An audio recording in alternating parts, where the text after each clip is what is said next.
திருச்சிற்றம்பலம். நம்ம பார்வதி பதையே அரக மகாதேவ நமச்சிவாய். நண்பர்களே, நேற்றுக்கு என்னுடைய நண்பர் ஒருத்தர் கூட பேசிக்கிட்டே ஒரு தெருவழியா போய்கிட்டு இருந்தேன்.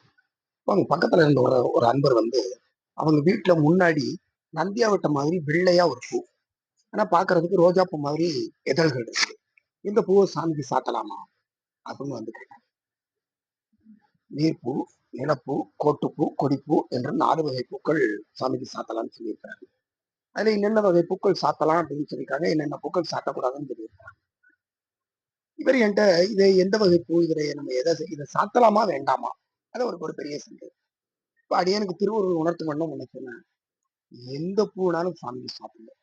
திருமூல தேவநாயனார் தாம் அருளி செய்த திருமந்திரத்துல யாவர்க்குமாம் இறைவர்க்கு ஒரு பச்சிலை அப்படின்னு சொல்லியிருக்காரு. என்ன பச்சிலைன்னு கூட சொல்ல, ஏதாவது ஒரு பச்சிலை இறைவனுடைய திருவடியில செலுத்துங்க அப்படின்னா. எந்த பூவை வேண்டுமானாலும் செலுத்தலாம், ஆனா அதோட இன்னொரு பூவையும் சேர்த்துக்கணும். அது என்னன்னா அன்பு. கருவூர் தேவர் அழகா சொல்கிறார், தத்தையங்கனையா தங்கள் மேல் வைத்த தயாவை 100,000 கூறிட்டு அத்திலங்கு ஒரு கூறு உண்கண் வைத்தவருக்கு அமருலகு அளிக்கின்ற பெருமை அப்படிங்கிறார். நம்முடைய சொந்தக்காரங்க மேல நம்ம வைக்கிற அன்ப 100,000 கூறிட்டு அதுல ஒரு கூறு சுவாமி மேல வச்சா போதுமா, அவர் நமக்கு அமருலக வாழ்க்கையே கொடுப்பாங்க.